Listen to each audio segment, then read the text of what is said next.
Hey, what's up, everybody out there? Tony here, MacGyver. Doing a little review on an amp that I said I was going to order, and I just got it.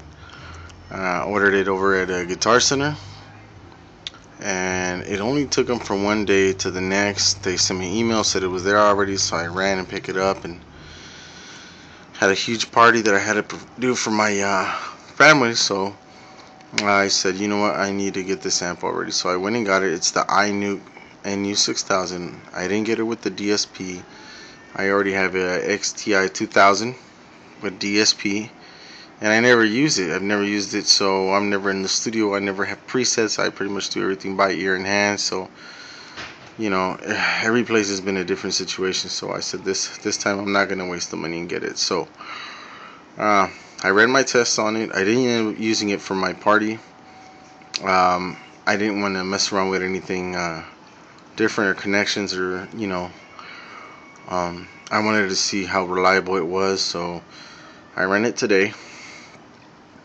I used my two Shure and Bigger Earthquakes.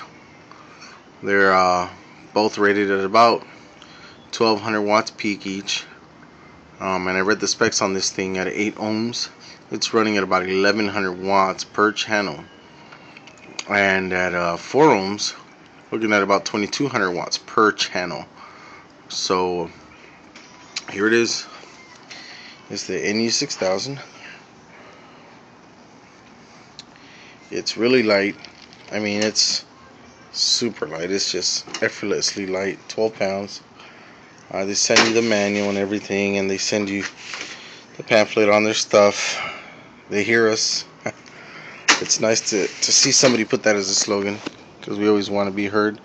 A lot of people complained about some stuff about this amp, but just to clear the air, I went ahead and ran my tests in different ways, and I found out some things about this amp that I don't think other guys have tried it, and they'll be surprised.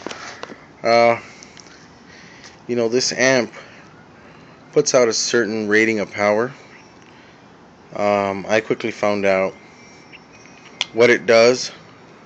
My XTI 2000 amp, I had it in bridge mode for those subs, and both my amps, in bridge, the volume was completely all the way up, and I was trying to really push them, and the wattage was pretty even for the subs, so it wasn't maxing out or pushing them hard, but I was getting good strong beat out of them always, never had a complaint about it. But I found out quickly what kind of world I was in after I tested this. So had the cops come. They shut me down after about an hour. I ran this amp with speakers for about an hour just to see how reliable it was. I had it at a pretty loud volume, and yeah, just so you know, I never had a complaint with neighbors before, and the first time I've ever got a complaint was with this amp right here. What I did was I put a sub per channel, and my volume was about 3/4 of the way, about right there on each knob, and I pretty much went by the clip light, which sometimes went into red every now and then, pink, but it was never a problem. It wouldn't shut down. Never went into protection mode. I could have it one click back. I would just turn it one click back and the light was gone. But that one little one was just, to mess with the headroom a little. One thing I found out is it's light. It's not plasticky. It's metal. The only thing that's plastic is this cover in the front. Other than that, everything else is metal completely. Two is, no, it doesn't clip fast. If you have speakers that are not the right ohmage for this amp, they will clip, but that's just to let you know that you're one of two things: your speakers are shit, or you just reached the maximum volume in it and you need to cut back. I hooked it up with some smaller speakers, some Yamaha monitors, 15-inch, that are about 1000 watts max. It was clipping. Turned it down, and got a good volume out of them, and then hooked up some SP3 PVs, and then I was able to take this volume to there before it even showed that it clips. So it's the speakers. For sure it's your load and everything. Once I put both speakers into one channel, which were the SP3s, I was about to go to the three. I was able to go to the 3/4 of the way and really push hard on them before I could get that clip light to go again. So that pretty much let me know that, you know, some of the guys out there are kind of BSing about it, and it's kind of just hating on this company, which has been pretty solid with me. Everybody has issues, but I'm sure I might have an issue with this brand later on with other things, you know, other products. But this one's not bad right now from the power rating and things that they put down. When it turns on, you see red lights. Then they go orange to let you know it's ready. You hear it power up. One guy was talking about the fans are real noisy. Switch out the fans. You know what? I feel air. I mean, I put my hand way back here, which is about 2 feet. I can feel a cool little breeze coming out of this thing, man. I can give a shit less about how loud those fans are. You're never going to hear them in the rack, in the back, you know, while your speakers are playing.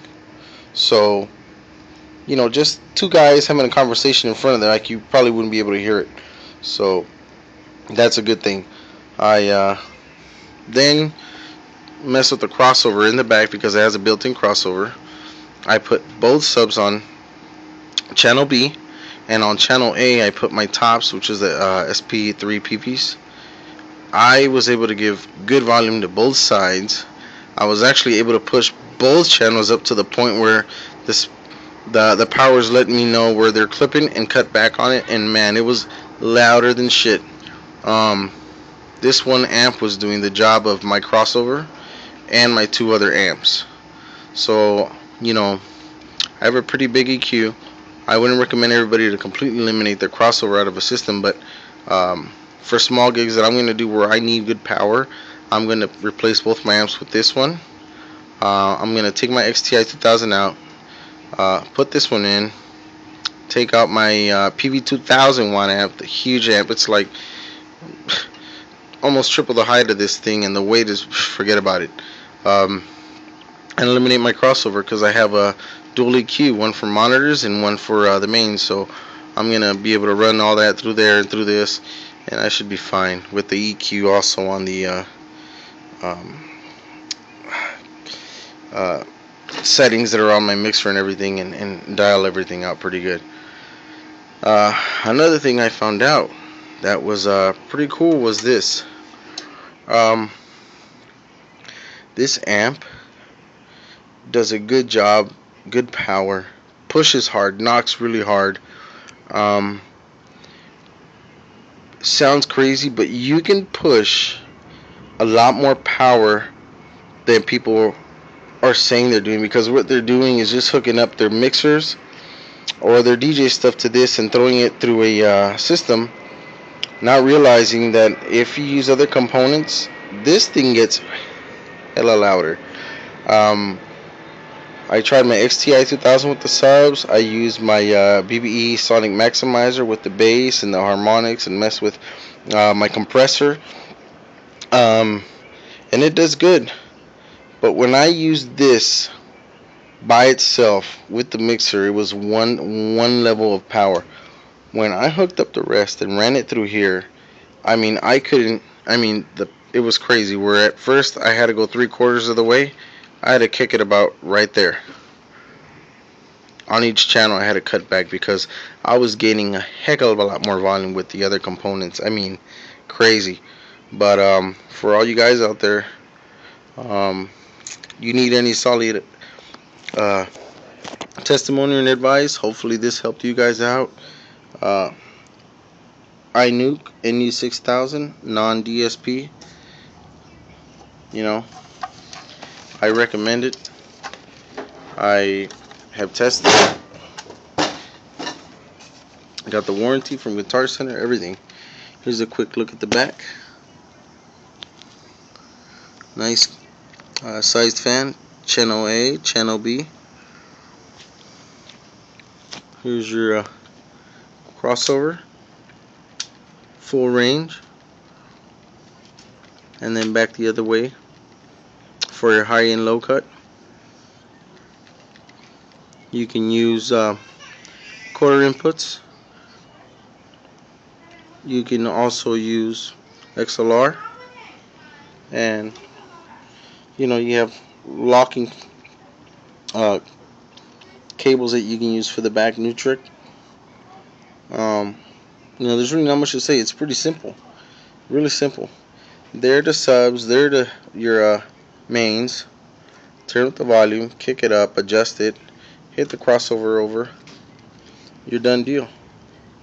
Anything I missed, anything you want to know, hit me back. Put down any questions or remarks that you want to put down, whether it's negative, positive, it doesn't matter. I know what this thing does, and just to let you know, I couldn't test it. The cops will come back today and find me, so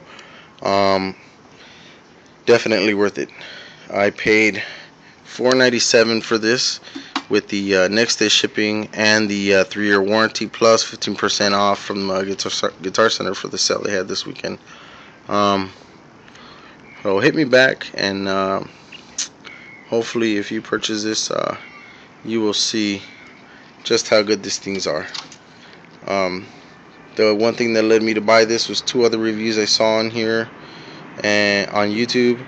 And then I went to downtown LA where I usually buy stuff at Pro DJ, and they pulled out 2 of the new Shure Vega Earthquakes, 2 afterburners, hooked them up, threw the switch off, and let me hear it, man. There's nothing that sold me more than that. So hit me back, guys, and practice and enjoy, man.